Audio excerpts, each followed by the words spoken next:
buddhistische Psychologie, Grundlagen der buddhistischen Psychologie, Lungjuk Tilman Bogart.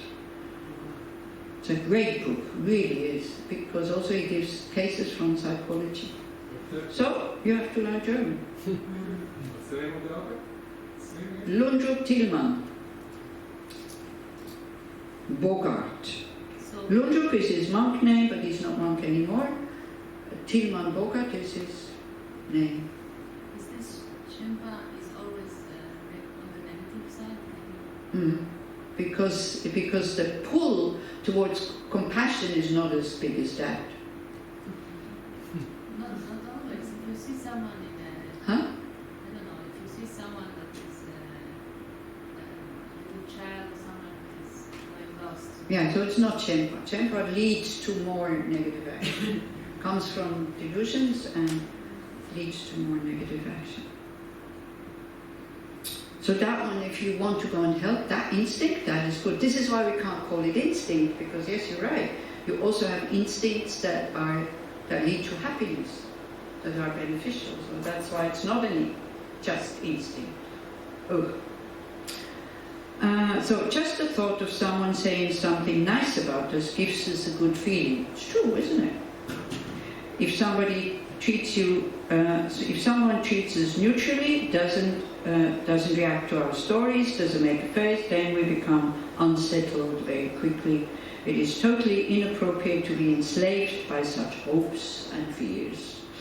But we can be sure that we will if we don't recognize it and do something against it. This is not just a personal neurosis, it is another example of our universal dilemma, because everybody suffers from it. Running after praise, not wanting criticism. I mean, if we want to grow, we need people to criticize us because we don't see sometimes what we do, but ooh. Yeah. Okay, 22. Now it's this thing about wanting to make, when he says, I want to stay now here and I want to make people happy. So many are the wants and tendencies of beings, even Buddha could not please them all. Of such an evil man as me, no need to speak. We can say of such an idiot like me, not to speak. Better to give up such worldly thoughts.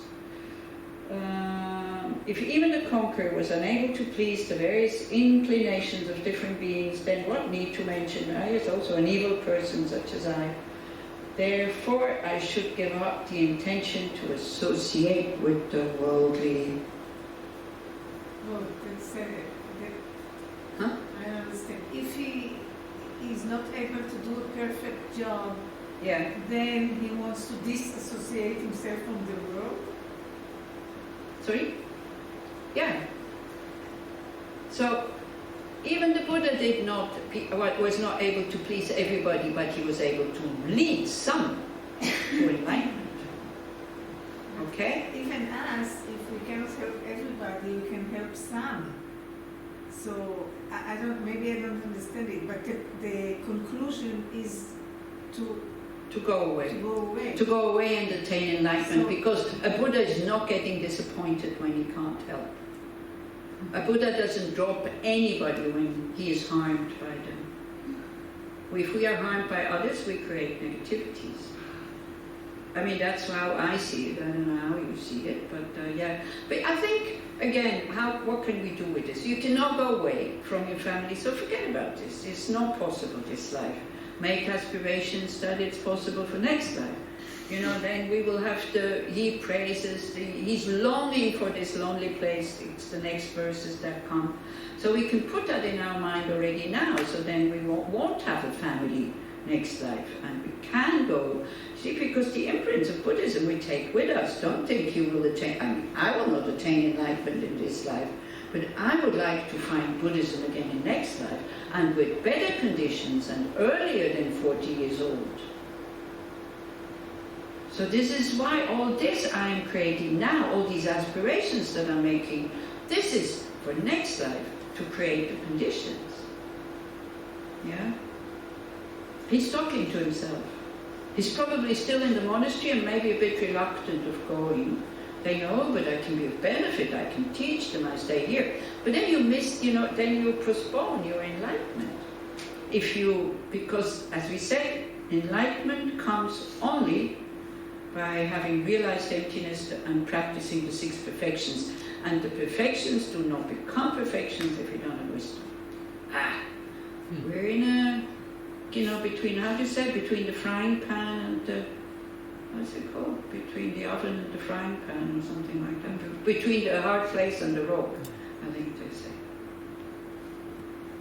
He's talking to himself, not to you, Tommy, so it's okay. Yeah. Also, what it can help now, we try to help others, we try to please them, they don't accept it. So we can console ourselves instead of getting angry and disappointed. Not even the Buddha could please everybody. Not even the Buddha could make everybody enlightened.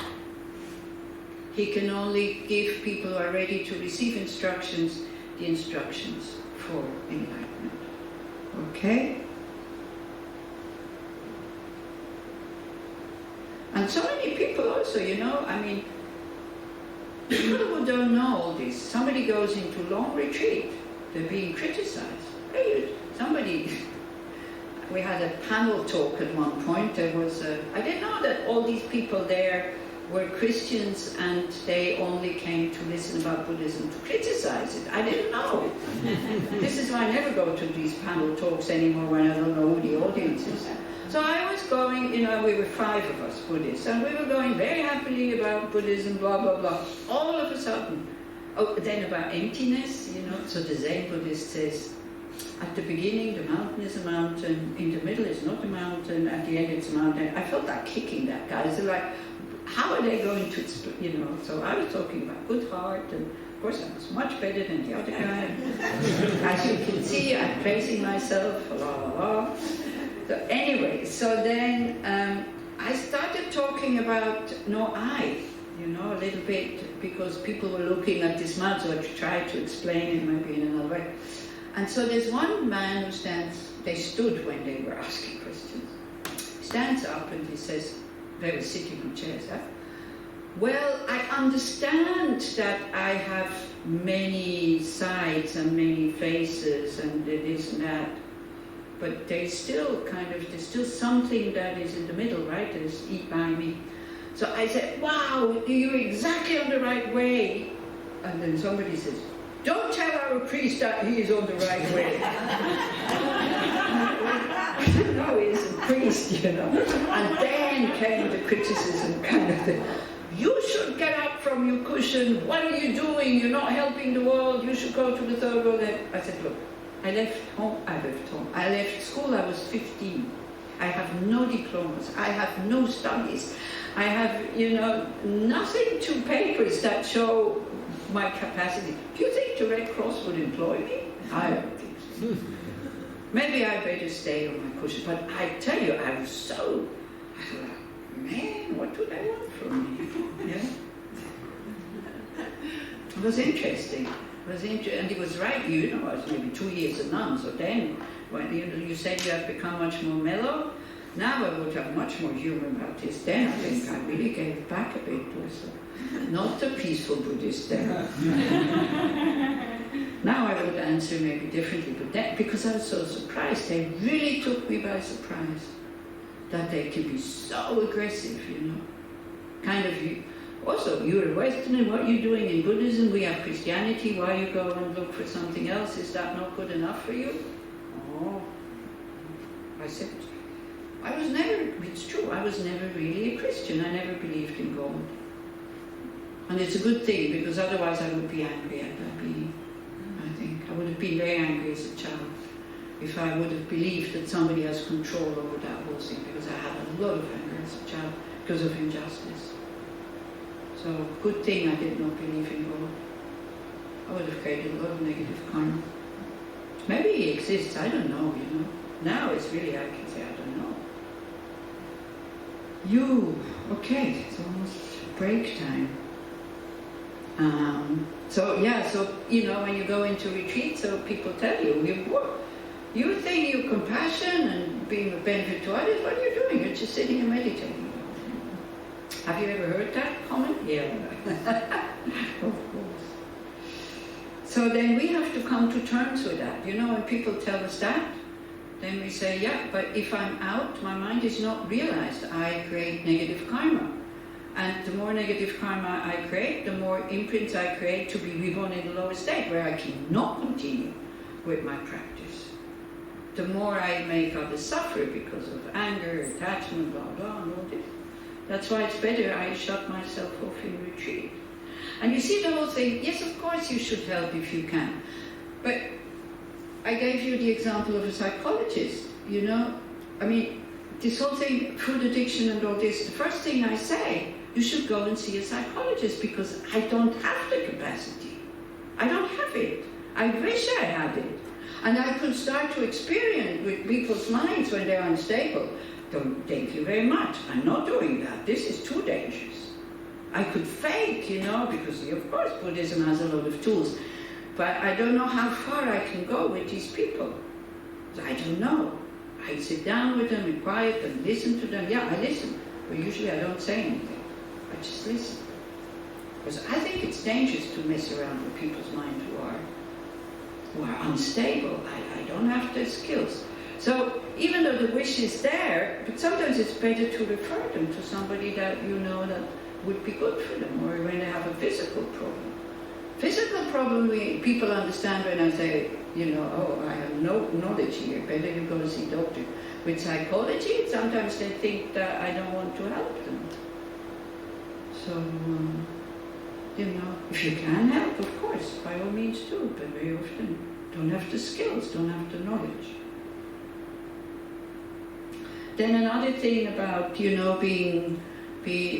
putting so much importance on whether you're poor or not, or rich. People scorn the poor who have no wealth. People scorn the poor who have no wealth. Yeah, one does look down on them, you know, especially when it's ever too lazy to work.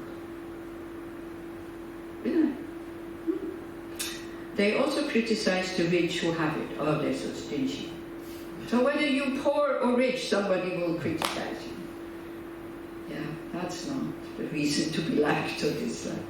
What pleasure can derive from keeping company with people such as these, so difficult to please? Yeah, okay? Makes sense, kind of, you know? Okay, then this we don't need to go into. It's very easy to understand. Unless they have their way in everything, these children are bereft of happiness, and so shun friendship with the childish. Thus the Tathagata declared. So again, this, I think, did we have that verse where it said, if you meet them, be friendly, but don't get too, yeah, we have that verse. Yeah. Doesn't mean you should be unfriendly with people. You meet them, you're friendly. If you can help them, you help them. But don't put all your energy in helping them now. Put some energy into making sure that you have a good rebirth. I think that's the chance that I have. This is what I can do now to make sure I can continue with the path. This is a realistic goal. That my mind at the time of death is not going into, you know, I have no guarantee. But that's what I can, I think, put effort into. And this works best when I'm alone. And when I have time to meditate and all this. You know, it's much more pleasant to be out and to be praised. Oh, it's so wonderful what you're saying, you're so inspiring, blah, blah, blah. It's much more pleasant than to sit alone and look at my shitty mind. Which I have, you know. But it's necessary to look at that mind. It's much more difficult, by the way. You know, if you think it's easy to go away, it's not. It's nice to be out with people, go to coffee shops. Not so nice anymore, they're very noisy. But to sit with them, pleasant, and chat, and talk about holiday, and children, grandchildren, whatever. Very nice. Okay, now to kind of, looks as if he also has some reluctance to go. So now he starts to praise the place where he will go, so that he gets attached to that one. So now, of course, the big question, is that not attachment? When you are attached to your retreat place, to your being in solitude, it can be attachment if you only do it for yourself. And you only do it because you want to be happy now. Because, yeah, It doesn't take long. You go into retreat, it takes a long time for the mind to stop babbling or, blubbering like a soup. When it's like pumpkin soup, it's not all the time, but also it's calm, but also And then you sit again, and after about 2 or 3 weeks being alone, you sit again also, Then it's a memory, and you can't remember the name of that person. The whole session goes to remember that person. You remember the name? Then it's the name of that person. I had that once in a 1-month Vipassana retreat. I needed to remember the name of all my customers that I had in the restaurant until I was able to let go. I needed to see the suffering of that and the waste of time. But it just comes like pumpkin soup. It's a good thing, Next time I think, okay, pumpkin soup. So it takes a long time for the mind to calm down. But then when it's calm, then it is so pleasant. And if you go into retreat to have these pleasant, short moments of short liberation, then it's attachment. If you go into retreat because it makes you feel so good, because it will make you feel good, then it's attachment. If you kind of cover that attachment with the thought, but I do it in order to be of benefit to others, and you come home, and your home, because you have children, is in a total chaos, with the pieces of pizza lying around, and you see the parties they had, and maybe even, you see that they smoked some dope or whatever, and I want to be of benefit to others is boom, not just one block coming, but like really explosion. Then you went into attachment because you're attached to that peace. And you accuse your children, you destroyed my peace. I came home, I felt so good. Look at me now, I feel terrible. It's your fault. Then it's attachment. It's still good. Sometimes it's good to use attachment because it makes you go there. But then try to see it and try to widen it a bit maybe. And don't blame your children for destroying your peace because of the pizza lying around. The mice kind of gnawing it. Okay, so we make a break now, because now again the kind of he was from here to 25 to 37. He's anticipating the joy of living alone. So I would really like to finish the 80 verses. So maybe we don't do meditation after the break. I mean, it's kind of, you can integrate that. You just have to take the verses and meditate on them. Not necessarily will bring about a huge change if we do it now, I think. But we will continue with the verses and then have a lunch break and then I'll try to finish. It's about sexual attraction this afternoon. Not just the sexual attraction that makes you look for somebody else and marry them, but also at that time the social pressure. And this, I said it yesterday, for those who were not here yesterday, it's really good to know that's why the Buddha created monks and monasteries, so that they would be able to live an honorable life without being despised by society of not being married. Because you had to be married at that time in India. Yeah, that's why there is monasteries and monks and nuns. Took a long time for the Buddha to accept nuns. Even with the Buddha, it took him a long time until he said, not sure if they're ready for this kind of hard life. And not wishing children. And you see it even now. If a woman is a nun, and she's been a nun for 10 years, 15 years, she will stay a nun because it's too late to have children. If a man is a monk, he's still able to disrobe after 25 years of being a monk because he can still have a family. It's like this. This is reality. And it's not like this in all the cases that it's sexual attraction. For the women, it's mostly what makes them disrobe is the wish for family. Nearness, kind of. Men, I think it's sex. Sexual activity, not family, because maybe also they are not too old to be a father, but sexual activity is still important. I don't know, also if you're a man, please don't come and talk to me about your sexual problems. I don't know. You have to go find a monk. Well, I'm not joking. I got an email from someone. I need a bhikshu to talk about my serious problems. I said, well, one thing is I'm not a bhikshu, and second is I'm a nun. And no, I need a serious bhikshu to talk about my big problems. So I said, I don't know if I'm serious enough, and on top of it, I'm not a bhikshu. I'm not. So I don't go there with men. You can find monks, maybe who can help you with that, if you have a problem, I don't know. But also with relationship problems and all this, sometimes the teachers say, look, sorry, I don't have any experience. I've been in the monastery since I'm 8 years old. I've never had contact with any woman, like sexual contact. I don't know what to tell you. Now, then maybe he might give you these verses that come after the break. About sexual activity. Okay. So we have a break until maybe 20 minutes is enough, because it's just tea break, so it's not lunch break. And then we come back here at 20 past 12, and we continue with the verses until 1. Then have lunch, and then try to finish the verses.